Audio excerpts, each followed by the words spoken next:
না এখন আপনার কাগজপত্র দেখুন। আমি যেটা বলছি বিষয় হচ্ছে আমার ওই মোবাইলে চলতেছে একটু সূর্যের আলো পড়ে। আচ্ছা আমরা একটু ঘুরে ঘুরে আসেন আসেন ঠিক আছে আসেন এই ভাই আসেন এদিকে এদিকে দিয়ে না না সামনে আসেন সামনে ঠিক আছে জি সাইবুল ভাই আসেন আসেন এই দিকে জায়গা ধরুন সাইবুল ভাই ঠিক আছে না না আমি আছি আসেন এদিকে দাঁড়ান এদিকে দাঁড়ান আমি জায়গা দিচ্ছি। আসসালামু আলাইকুম। আমি আজকে অবস্থান করছি সিলেট জেলার শাহপুরান থানার অন্তর্ভুক্ত কল্লু গ্রামে অবস্থান করছি এই মুহূর্তে। আসলে আমি আজকে এখন যে কারণে আমি লাইভে আসলাম সেটা একটা ভিন্ন বিষয় আমি বলবো এই জন্য যে আসলে আমরা বাংলাদেশ পুলিশের ভালো কাজগুলো যাতে আমরা একটু দেখার চেষ্টা করি, যে আমার খুব অনুরোধ দেশ এবং জাতি, দেশ এবং বিদেশ থেকে যারা দেখছে।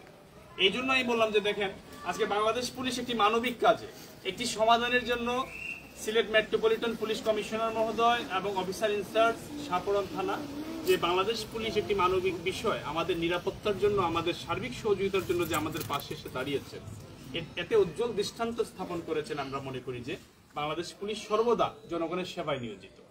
এই বিষয়টি কিন্তু আমরা আসলে কোনো ব্যক্তি, আমি হয়তো আমার সংস্থায় আমি একটি খারাপ কাজ করতে পারি, কিন্তু এই জন্য কিন্তু আমার সংস্থাকে কিন্তু খারাপ বলার কোনো সুযোগ নেই, সেই ব্যক্তিকে বলতে হবে। তাই আমাদের পুলিশ বাহিনী ছাড়া কিন্তু আসলে এই যে দেশে যে সংকটময় যে পরিস্থিতি, পুলিশ বাহিনী ছাড়া কিন্তু আসলে কোনো কিছুই সম্ভব না। পুলিশ ছাড়া আপনারা দেখবেন, ভেবে দেখবেন। আমি এখানে যে লাইভে আসলাম, আমার লাইভটা এই জন্য আমি বলছি যে আপনারা বাংলাদেশ পুলিশের ভালো কাজগুলা আমি সবাই আপনারা দেখার চেষ্টা করবেন, তাহলে আমরা আসলে অনুভব করতে পারবো যে বাংলাদেশ পুলিশ কি পরিমাণ পরিশ্রম, কি পরিমাণ কষ্ট করে। আর কোনো ব্যক্তির দায় কোনো সংস্থা নিতে পারে না।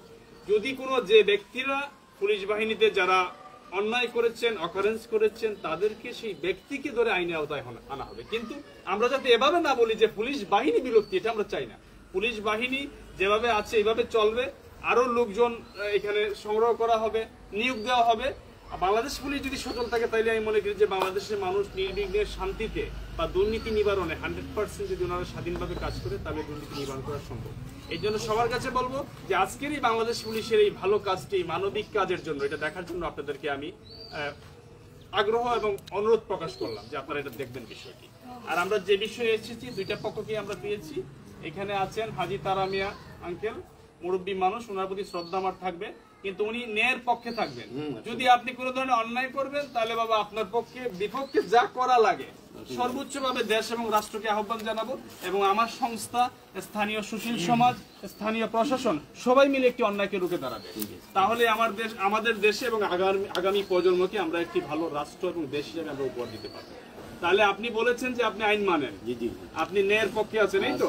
এবং আপনার ছেলের সাথে কথা বলে আগামী একটা পর্বে আপনারা কিভাবে কে কার কাছ থেকে কিনেছেন, কে কার কাছ থেকে বিক্রি করেছেন, কার দলিল আগে কার দলিল পরে, এবং কেউ কোনো ভুয়া দলিল করেছেন কিনা।